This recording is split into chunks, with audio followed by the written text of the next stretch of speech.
Assalamualaikum warahmatullahi wabarakatuh. Perkenalkan, nama saya Amanda Friska Novitasari dengan NIM 210410042 dari Fakultas Ekonomi Prodi Akuntansi Universitas Islam Darul Ulum Lamongan.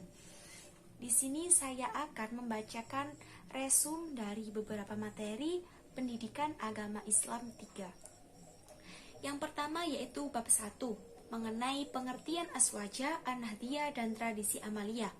Ahlus sunnah wal jamaah dapat diartikan sebagai kaum atau golongan yang menganut serta mengamalkan ajaran Islam yang murni sesuai yang diajarkan dan diamalkan oleh Rasulullah dan para sahabatnya.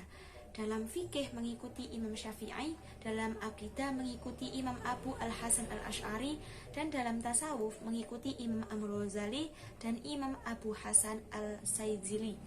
Dasar keagamaan aswaja meliputi Al-Quran, hadis, ijma, dan qiyas.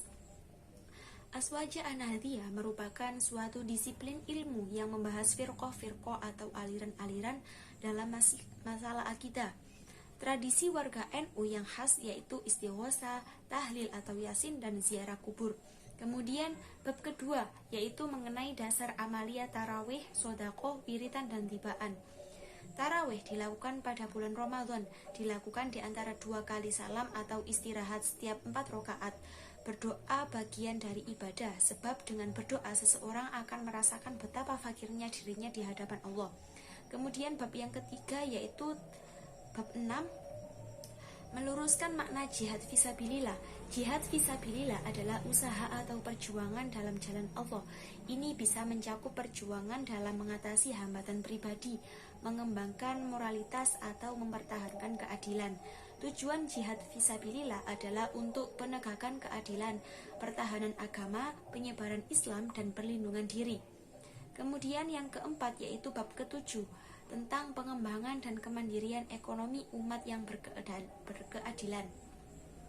Konsep pembangunan ekonomi dalam Islam adalah konsep pembangunan ekonomi berdasarkan prinsip-prinsip syariah yang bersumber dari Al-Quran dan As-Sunnah, dengan kesadaran bahwa keberhasilan pembangunan harus disertai penerapan tentang konsep-konsep pembangunan klasik dan modern, serta belajar dari pengalaman negara-negara yang telah berhasil dalam melakukan usaha pembangunan. Yang kelima yaitu bab ke-8 tentang pengertian thariqat serta tokoh-tokoh dan amalannya.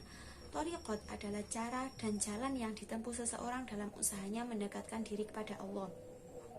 Yang keenam yaitu bab 13 tentang peran ulama dalam membela dan menjaga keutuhan NKRI.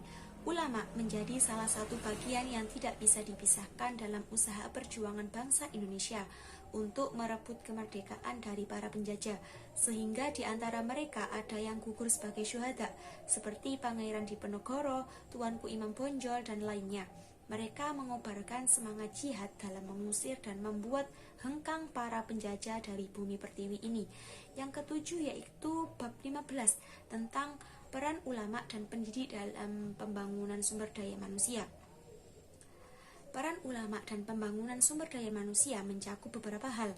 Yang pertama yaitu menyebarkan ajaran agama Islam dan nilai-nilai moral kepada masyarakat. Yang kedua memberikan panduan etika dan moral dalam kehidupan sehari-hari. Yang ketiga menyediakan penafsiran dan panduan agama yang relevan dengan perkembangan zaman. Dan yang terakhir mengedukasi masyarakat tentang ajaran Islam dan mengaplikasikannya dalam kehidupan sehari-hari.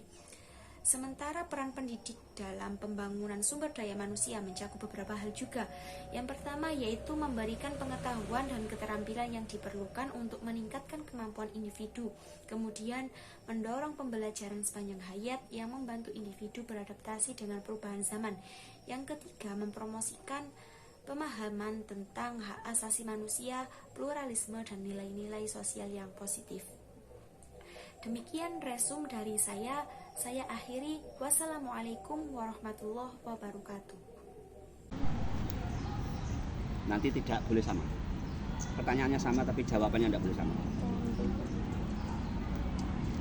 Dakwah melalui medsos penting, tapi harus ada ketentuan atau tata cara yang sesuai dengan agama. Biasanya dalam media sosial seringkali berdakwah dengan